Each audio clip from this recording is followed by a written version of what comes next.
Hi, today we're going to learn about sea turtles and sea conservation. Let's go.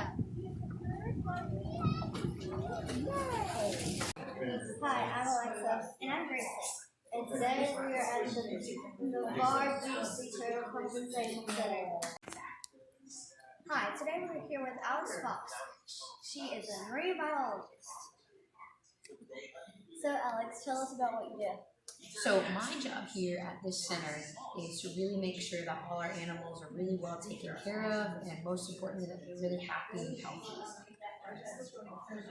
So Alex, what do sea turtles qualify under? So sea turtles qualify under reptiles, since they are part of the reptile family, and they do have vertebrates. What's really cool about sea turtles is their vertebrae and their ribs are actually infused to their top shell, which is called a carapace.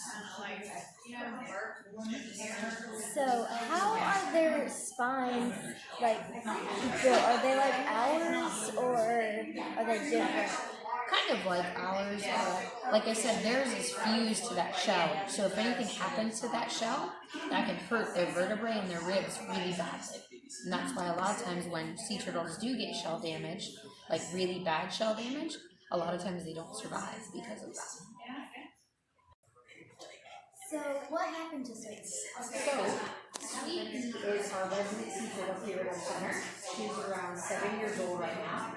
And as you can tell, she suffered some pretty serious injuries early on in her life. So her missing front left liver is from severe entanglement in fishing line and fishing net.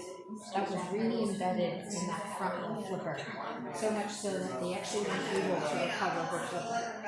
And then her shell damage is either from a boat strike or a shark bite.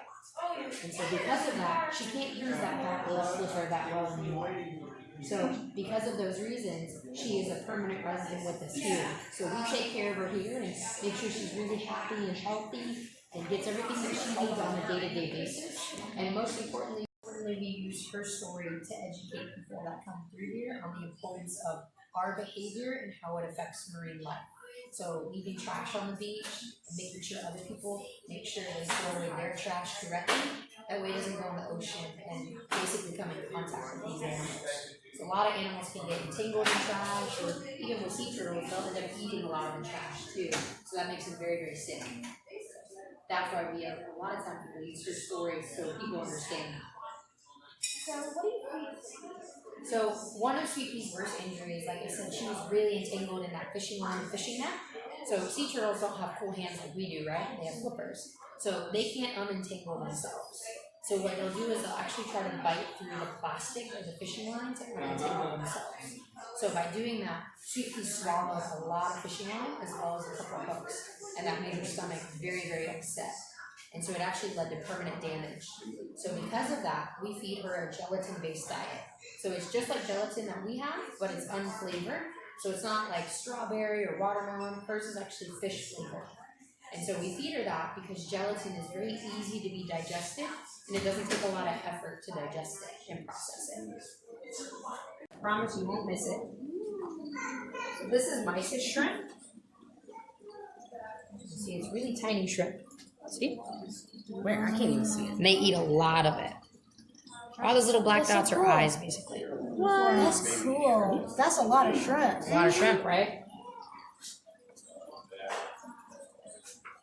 It's right in the front of the tank. Whoa. Whoa. Are they dead? Mm-hmm. Okay. Oh, I saw him slurp it in. Here comes the other This one. one let go. Able to use their tail like an appendage and can close and grasp things with it.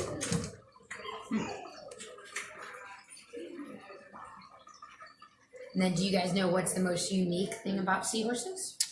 What? Is it that the males can give birth? That's right. So the female transfers the Read that eggs from a to the book. male, and then the male is the one that gives birth. So are these both female, both male, male These and are all female? females. Oh man. It's like a vacuum, man.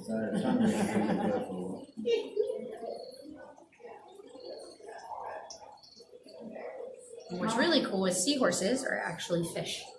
What was wrong with these? What was what?